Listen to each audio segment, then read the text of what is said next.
দেখুন 21শে জুলাই মেরঠে 13 জন শহীদ হয়েছিল। সেইটা দিদি আমাদের মমতা বন্দ্যোপাধ্যায় এবং আমাদের আইকন অভিষেক বন্দ্যোপাধ্যায় এবং আমাদের সাংসদ কল্যাণ বন্দ্যোপাধ্যায় এবং আমাদের মেন্টার হাওড়া রাজীব ব্যানার্জি, যেরকম আমাদেরকে যেভাবে রাজীবদা আমাদের পথ চলা দেখিয়েছে সব মানুষকে একসঙ্গে নিয়ে।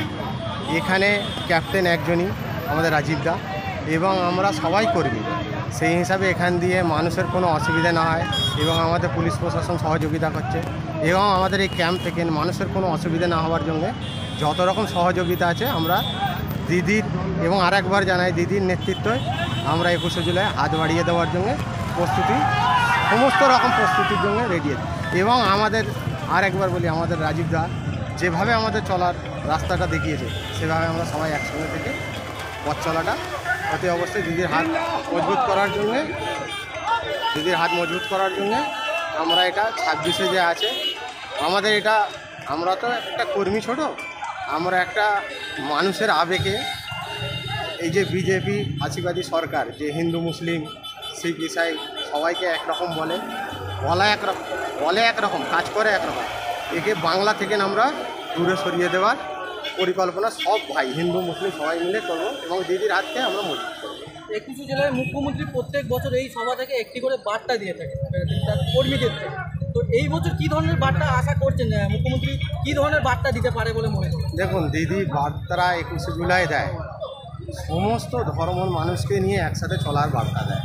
সেই বার্তায় আমরা দিদি যে বার্তা দেবে, আমরা একটা ছোট কর্মী হিসাবে দিদির বার্তা হিসাবে আমরা বুথে নেবে মানুষের সঙ্গে থেকে পালন করার অঙ্গীকার করলাম।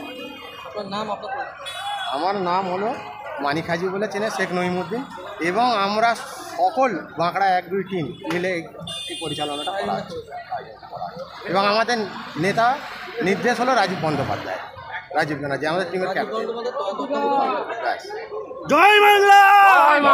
এই স্টেজ করার জন্য আমরা অতিরিক্ত সব খুশি, যে আমাদের ছেলেদের মনে একটা আগ্রহ বাড়ছে যে আমরা দিদির জন্য কিছু করতে পারছি। আর আগামী দিনে যে সবথেকে বড় জিনিস হচ্ছে যেটা এখন এই বিজেপি শাসিত এলাকায়, এই যেসব গুজরাট আছে প্লাস উড়িষ্যা আছে, এসব জায়গায় যে তোমার মানে বাঙালিদের যে মারধর করছে, বাঙালিদের তাড়িয়ে দিচ্ছে, বাংলায় কথা বললে বলছে বিহারে মানে বাংলাদেশে পাঠিয়ে দেবো। এটা তো তারা বাংলাদেশের নয়, আর ভারতবর্ষটা তোমার বিজেপির নয়। তো আমরা সেই দিদির কাছে এটাই করব যে আমাদের বাঙালিদের জন্য যত রকম সহযোগিতা লাগে, যেভাবে আপনি পথে চলবেন আমরা সেভাবে চলতে রাজি আছি। আমার নাম শেখ আলফাজ। আপনারা যাচ্ছেন মিছিলে, সুষ্ঠুভাবে মিছিলকে পরিপূর্ণ করে আসুন, দিদির হাত শক্ত করে আসুন, অযথা ওভারটেক না মেরে সুস্থ শান্তভাবে তারা যান। জীবনের থেকে সময়ের দাম অনেক বেশি।